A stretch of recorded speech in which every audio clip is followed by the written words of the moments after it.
Madame, Messieurs, bonjour et bienvenue sur notre chaîne YouTube Cameroun Magazine TV. L'actualité en continu sur le Cameroun et dans le monde. Vous êtes maintenant plusieurs milliers d'abonnés à travers le monde qui nous suivent au quotidien et partagent nos vidéos. Un grand merci pour votre confiance.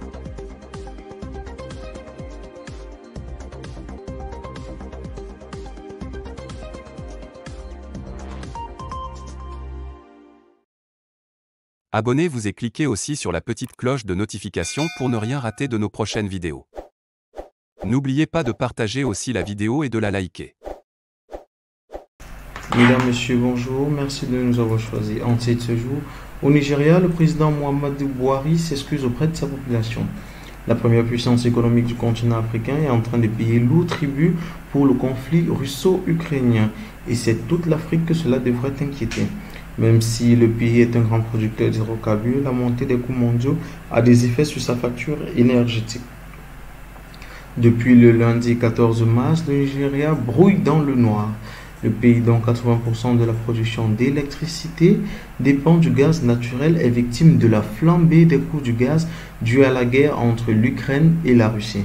La Russie, qui est l'un des principaux producteurs mondiaux de gaz naturel, et les sanctions occidentales visant le pays pour son invasion de l'Ukraine ont influencé le prix du gaz à la hausse. Cet ensemble de l'économie du pays le plus peuplé d'Afrique qui tourne au ralenti depuis le début de ce blackout. Dans un communiqué rendu public par le gouvernement, le président Muhammadu Buhari a tenu à présenter ses excuses à ses concitoyens pour les dommages et les désagréments que cette interruption de la fourniture d'électricité a pu leur causer et promet d'œuvrer pour rétablir la fourniture du courant dans les plus brefs délais que possible. Sauf la Russie elle-même peut-être, aucun pays au monde ne pouvait envisager la survenue de ce conflit et encore moins anticiper ses répercussions sur les activités économiques. Ainsi, si la guerre perdurait, une récession économique peut être envisagée pour le Nigeria. Qu'en sera-t-il pour les autres pays du continent dont certains importent notamment de l'électricité du Nigeria? Disons que si l'économie du Nigeria est enrhumée, celle de plusieurs autres pays du continent devrait être en train de tousser.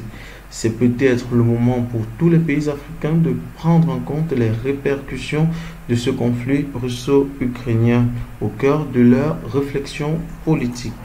Merci d'avoir été des nôtres et à très bientôt pour une nouvelle session d'information. N'oubliez pas de vous abonner et surtout de cliquer sur la cloche de notification. Likez la vidéo si ce n'est pas déjà fait. Laissez aussi votre point de vue en commentaire.